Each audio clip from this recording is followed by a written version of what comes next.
तो मेरे प्यारे, दसवीं तिथि की रात्रि में यदि किसी ने चावल खाया है और वो एकादशी का व्रत कर रहा है तो उसके पेट में चावल ज्यों का त्यों बना रहेगा, अर्थात उसके पेट में अन्न बना रहेगा, और फिर वो व्रत करता है तो उसका व्रत खंडित हो जाता है।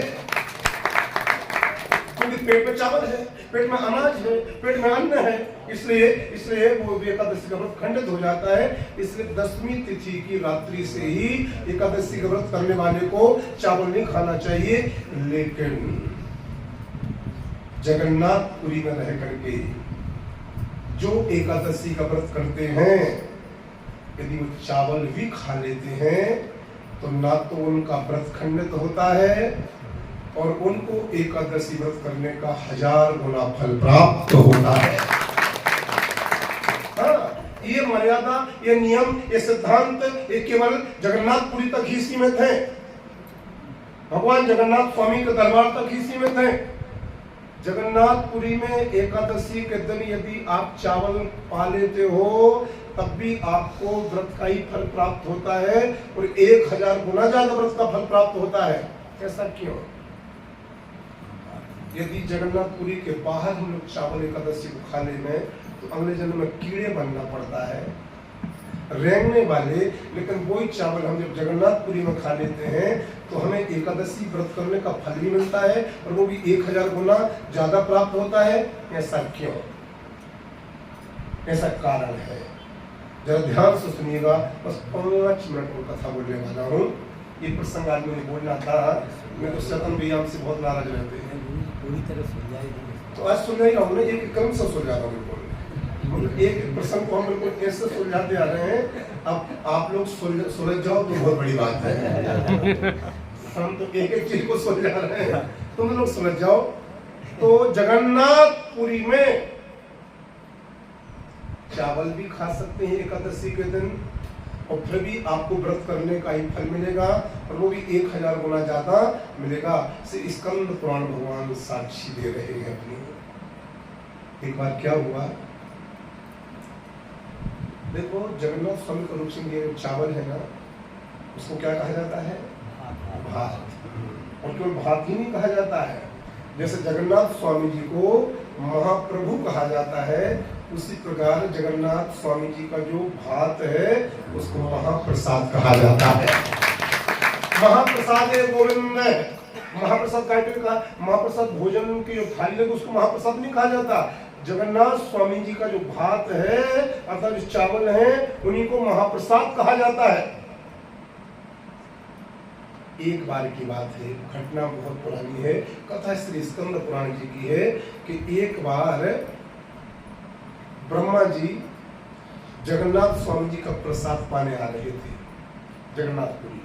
जगन्नाथ स्वामी जी ने जगन्नाथ के भात को जगत पसारे, जगत पसारता है, सबको चाहिए जगन्नाथ भगवान का भोग। जिसने अपने जीवन में भगवान जगन्नाथ स्वामी जी का भोग नहीं पाया, महाप्रसाद नहीं पाया, हम ये कहेंगे उसने जीवन में कुछ नहीं पाया, उसने कुछ नहीं पाया। जीवन में एक बार भगवान श्री जगन्नाथ स्वामी जी के भात को जरूर पाना, महाप्रसाद को जरूर पाना। तो ये बात सुनी किसने? ब्रह्मा जी ने। तो भगवान जगन्नाथ स्वामी जी के महाप्रसाद को जरूर पाना चाहिए। तो ब्रह्मा जी चले आ रहे थे, कहां से? ब्रह्मलोक से। अब ब्रह्मलोक से आए, अच्छा एक विशेषता और रूप से लिया, जब तक जगन्नाथ स्वामी जी का भंडार खुला रहता है, लालू जी, जब तक ये वहां की कीर्ति है, ये वहां की महानता है, ये वहां वरदान है भगवान का। जब तक भगवान जगन्नाथ स्वामी जी का भंडार खुला रहता है तब तक 1000 नहीं, 1 लाख नहीं, 1 करोड़ भी यदि भक्त लोग आ जाते हैं तो जब तक भगवान का भंडार खुला है तब तक अन्न की और भोग की कोई कमी वहां नहीं होती। खाते जाए, हजारों नहीं, लाखों नहीं, करोड़ों नहीं, अरबों नहीं। वो जैसे भंडार का दरवाजा बंद हुआ, भंडार वहीं पर पूरा हो गया। तो ब्रह्मा जी आ रहे थे। अब ब्रह्मा जी जब आए तो भंडारा बंद हो चुका था, भंडार ग्रह, अब वहां बिल्कुल भी प्रसाद नहीं बचा था। लेकिन आए कहां से ब्रह्मा जी? ब्रह्मलोक से। तो क्या देखा? जगन्नाथ भगवान के मंदिर के बाहर एक पत्तल में थोड़े से चावल पड़े हैं, वही भात प्रसादी, थोड़ी सी प्रसादी पड़ी है चावल की। उस प्रसादी को कौन खा रहा है? उस प्रसादी को कुत्ता अपनी जीभ से चाट रहा है, कुत्ता चाट रहा है। भगवान जगन्नाथ स्वामी का वो प्रसाद है। अब ब्रह्मा जी ने सोचा एक प्रसाद बचा है, यदि ये नहीं पा पाऊंगा तो अभागा कहलाऊंगा। अर्थात जगन्नाथपुरी जी में आकर के भी भगवान का प्रसाद नहीं मिल पाया, ब्रह्मा को दुनिया क्या कहेगी, मेरा भाग्य कितना अभागा रहेगा।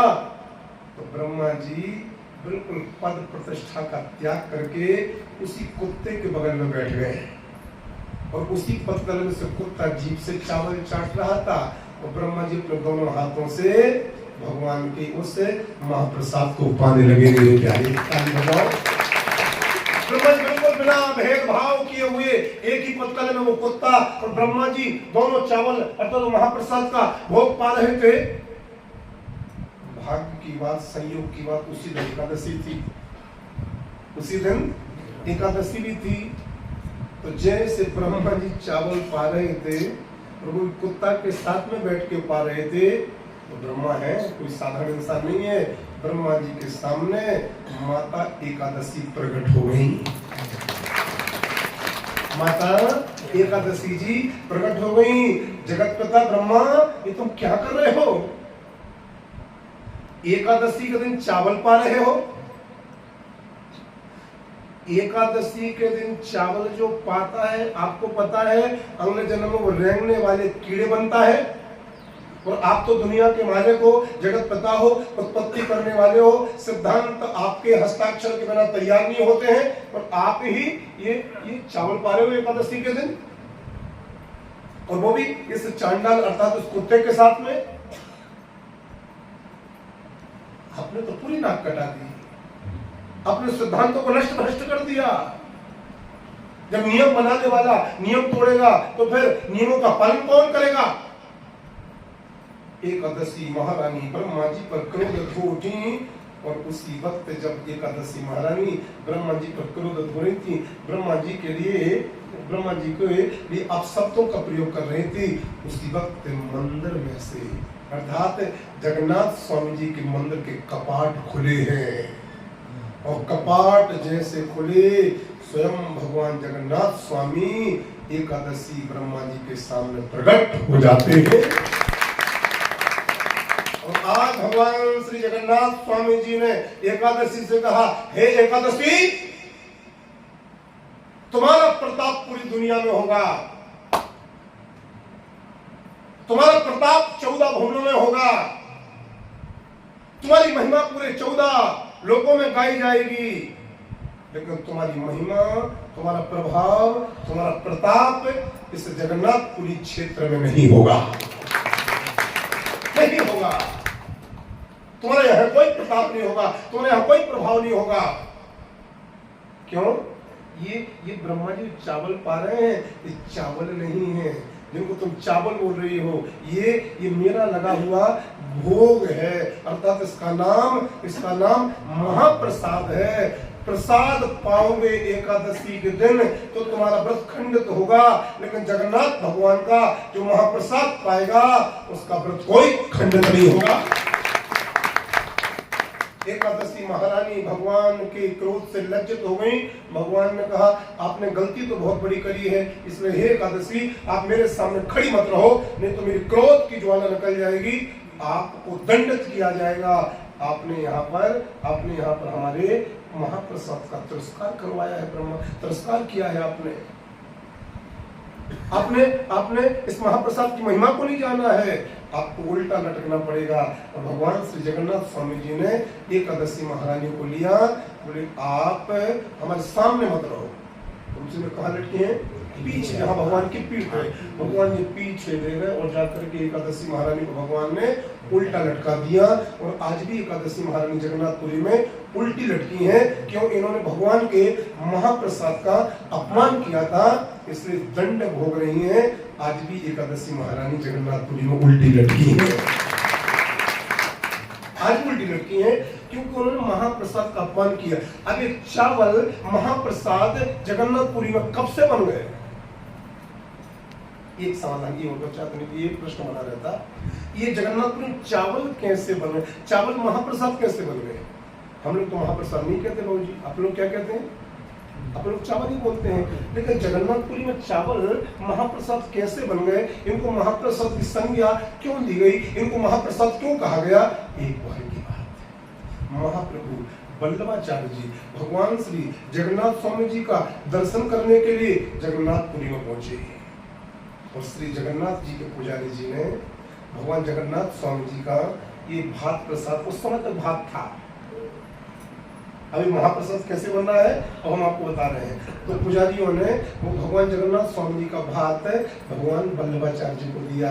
हे वल्लभ जी, हे वल्लभाचार्य जी, आप ये जगन्नाथ का भात पाइए। अब जैसे पत्तल परोसी गई, सामने वो जगन्नाथ स्वामी जी का भात आया, महाप्रभु वल्लभाचार्य जी भगवान का स्तवन करने लगे, मेरा अहोभाग्य, मेरा परम भाग्य, मैं जगन्नाथ स्वामी जी का दर्शन करने आया और भगवान का भात प्रसाद यहाँ के सेवक अर्थात पुजारी जी खुद लेकर के मेरे पास आए। जो मेरे ठाकुर जी की दयालु है, मेरे ठाकुर जी अनंत प्रिय हैं और अनंत दयालु हैं। ऐसा स्तवन करते करते सुरेश भैया आज सुबह 9 बजे स्तुति करना प्रारंभ किया वल्लभाचार्य जी ने और कल के 11 बज गए, कल के 11 बज गए।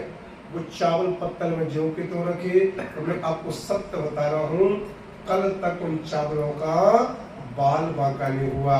जैसे वो चावल कल थे वैसे वो चावल आज हैं। 24 घंटे तक कोई सब्जी रखी रह सकती घर में क्या? कोई वस्तु भोजन वाली रखी रह सकती क्या? खराब हो जाएगी। लेकिन चावल जल्दी खराब नहीं होते हैं।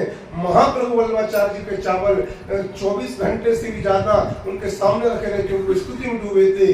भगवान जगन्नाथ स्वामी जी खुद प्रकट हुए और हे वल्लभ, तुम तो हमारी स्तुति में ऐसे डूबे हो, ये भात हम तुमको अपने हाथों से पवाना चाहते हैं। और भगवान जगन्नाथ स्वामी जी ने पत्तल का भात महाप्रभु वल्लभाचार्य जी को अपने हाथों से खिलाया। तो महाप्रभु वल्लभाचार्य जी बोले, प्रभु अभी तक तो भात था, लेकिन जब आपने मुझे अपने हाथों से खिलाया है तो आज से भात जगन्नाथपुरी का महाप्रसाद बन गया। श्री जगन्नाथपुरी का महाप्रसाद वहाँ के ये चावल ही है, वहाँ का भात ही है। और यदि आपने जगन्नाथपुरी में जाकर के जगन्नाथपुरी का भात नहीं पाया तो आपकी वहाँ की यात्रा, आपके वहाँ के दर्शन, आपके वहाँ का पुण्य सब बेकार है। एकादशी के दिन जगन्नाथपुरी में चावल खा सकते हो, लेकिन आपका व्रत खंडित नहीं होगा। यहाँ यदि आप चावल खा लोगे आपका व्रत खंडित हो जाएगा, लेकिन यहाँ रहने वालों को चावल नहीं खाना चाहिए। जगन्नाथपुरी में खा सकते हो, पाप नहीं लगेगा, लेकिन यहाँ पाप लगेगा। और मेरे प्यारे एक निवेदन और करना चाहते तो और कुछ होता है इसमें वो कर लेता हूँ अभी एकादशी खा ले ना, कल उत्पन्न बने मेरे प्यारे। तो ये निवेदन कर रहा था कि एकादशी का व्रत आप भी करो, क्योंकि दुनिया के जितने भी व्रत हैं ना, जितने व्रत हैं उन व्रत को हम लोग करते हैं, हम लोग ही करते हैं, महात्मा करते हैं, ऋषि मुनि करते हैं। लेकिन एक व्रत ऐसा एकादशी का ऐसा बन गया कि एकादशी का व्रत वैकुंठ में स्वयं भगवान लक्ष्मी और नारायण किया करते हैं। भगवान व्रत करते हैं तो हम लोग भगवान को मानने वाले हैं, इसलिए इस व्रत के लिए हम लोगों को भी करना चाहिए। और एक निवेदन और कर दूं, एकादशी का व्रत भगवती पराम्बा माता तुलसी मैया भी करती हैं। इसलिए एकादशी के दिन तुलसी माता को स्पर्श भी नहीं करना चाहिए, करते भी नहीं जो लोग जानते हैं। एकादशी के दिन माता तुलसी पर जल भी अर्पण नहीं करना चाहिए, क्योंकि माता तुलसी एकादशी के प्रति इतनी निष्ठा और श्रद्धा रखती हैं कि माता तुलसी स्वयं निराजल होकर के एकादशी का व्रत करती हैं। एकादशी के दिन माता तुलसी पर जो जल चढ़ा देता है वो माता तुलसी की तपस्या, उनका व्रत खंडित कर देती है, पाप लगता है। और एकादशी के दिन जो फलाहार में खा भोग लगाते हो आप लोग, तो एकादशी के फलाहार में कभी भी तुलसी पत्र अर्पण नहीं किया जाता है, फूल डाल दिया करो, बेल पत्र डाल दिया करो, हर भगवान को आरोहा करो, लेकिन तुलसी पत्र एकादशी व्रत में कुंडी पंडित जी कभी मत डालना मत डालना कभी भी, ये निवेदन कर रहा था। क्योंकि एकादशी का व्रत खुद माता तुलसी करती हैं, भगवान लक्ष्मी नारायण जी करते हैं, और एकादशी की बहुत बड़ी ये अद्भुत महिमा है। जगन्नाथपुरी का रहस्य मैंने आपको बताया। एक छोटा सा रहस्य और बताता हूँ। ये जो भात महाप्रसाद है ना, जब लकड़ी पर, चूल्हे की जो लकड़ी होती है, जो आग जलती है, तो पहला पात्र वो क्या बोलते हैं, अपने यहाँ क्या बोलते हैं, अपन भगवान बोलते हैं, गुंडी बोलते हैं वहां। तो एक गुंडी, और उसके ऊपर दूसरी गुंडी, और उसके ऊपर तीसरी गुंडी, और उसके ऊपर चौथी गुंडी, ऐसे क्रम से कितनी गुंडी रखी जाती है? 7। और 7 में जल भरा जाता है, और 7 में चावल डाले जाते हैं। तो हम लोग की मान्यता से सबसे पहले चावल कौन सी गुंडी के पकना चाहिए, किस पात्र के? सबसे नीचे, क्योंकि आग सबसे ज्यादा किसको मिल रही है? नीचे वाले पात्र को मिल रही है। धन्य भगवान जगन्नाथपुरी में जब चूल्हे के ऊपर वो 7 पात्र रखे जाते हैं, तो ऊपर का जो पात्र होता है, जहाँ आग सबसे कम पहुंच रही है, उसके चावल सबसे पहले पकते हैं मेरे प्यारे। सबसे पहले ये भगवान जगन्नाथ स्वामी जी की यहाँ की महिमा है। और फिर दूसरे नंबर पर जो ऊपर से दूसरे नंबर वाला पात्र है, उसके चावल पकते हैं। सबसे बाद में चावल पकते हैं जो आग के पास में रहता है, पात्र पहला वाला, उसके चावल सबसे बाद में पकते हैं। भगवान श्री जगन्नाथ जी की बहुत बड़ी बड़ी अद्भुत महिमा है, क्योंकि वो श्री क्षेत्र है। माता लक्ष्मी का 24 घंटे वहां पर पहरा होता है। आप सब भक्ति और भाव से एकादशी का व्रत किया करो, और एकादशी महारानी की आप सबको कृपा बनी रहे। भगवान जगन्नाथ स्वामी जी से एकादशी खुद डरती हैं, ताकि वो भगवान के पीछे लटकी हैं, और हम लोग ऐसी एकादशी का व्रत करते जाएंगे, और जगन्नाथपुरी में जाकर के वो एकादशी का फल माता एकादशी को देते रहेंगे। तो कुछ समय बाद ऐसा अवसर आएगा कि भगवान कृपा करके उनको माफ कर देंगे, और माता एकादशी सीधी हो जाएंगी। तो अपने साल में जो 24 एकादशी होती हैं, उन एकादशी का 2-3 एकादशी का फल जगन्नाथपुरी में जो माता एकादशी विराजमान है, उनको जरूर अर्पण करना चाहिए, क्योंकि माता बहुत महान पवित्र है, बहुत महान पतिव्रता है। अब सतन मिया ने एक नया प्रश्न आज कर दिया कि इनकी उत्पत्ति कैसे हुई है, तो हम आज यदि बताने में लग जाएंगे तो ये आधा घंटा और लग जाएगा। हम एकादशी महारानी की उत्पत्ति भी आपको जरूर बताएंगे, लेकिन ये जगन्नाथपुरी से जो रहस्य एकादशी मैया का जुड़ा था, इसको बताना बहुत ज्यादा जरूरी था। क्योंकि लोग यही कहते हैं कि जगन्नाथपुरी में भगवान का महाप्रसाद अर्थात भात प्रसाद पाते हैं, और यहाँ नहीं पाते हैं। तो हमने विस्तार से आपको आज की रहस्यमय कथाओं को श्रवण कराने का प्रयास किया। हो सकता है ये कथाएं किसी किसी के दिल में प्रवेश भी कर गई हो, और किसी किसी के दिल में बहुत सारे क्वेश्चन मार्क्स फिर से लगा दिए हो। आप क्वेश्चन मार्क्स लगाते जाना, हम आपका आंसर देते जाएंगे। और जहाँ नहीं बनेगा वहाँ हम हाथ जोड़ करके हम नो कमेंट्स नो आंसर ऐसा भी हम बोल सकते हैं, क्योंकि I am not God, only God servant. हमने पूरे पुराण नहीं पढ़े हैं, हमने पूरे शास्त्र नहीं पढ़े हैं, हमने पूरे वेदों को नहीं पढ़ा है। मैं जितना पढ़ पाया है उसका ही बोल पाता हूँ, लेकिन जितना बोलता हूँ मनगढ़ंत नहीं बोलता हूँ। व्यासपीठ से जो भी बोलूँगा, या तो किन्हीं दिव्य महापुरुषों से सुनकर के बोला हूँ, या फिर जो बोलूँगा हमने अपनी आंखों से किसी पुस्तक में नहीं, किसी ग्रंथ में ही देखा होगा, पढ़ा होगा, वो आपके सामने बोलता हूँ। इस किताब में से, उस किताब में से ना, किताबों की कथा नहीं बोलते। किताब एक आपने किताब लिख दी, उसी विषय पर हमने किताब लिख दी, ये सबके अपने अपने मत हो गए। हम मतों में नहीं जाते हैं, हम मतांतरों में भी नहीं जाते हैं, हम संतों में जाते हैं और हम ग्रंथों में जाते हैं।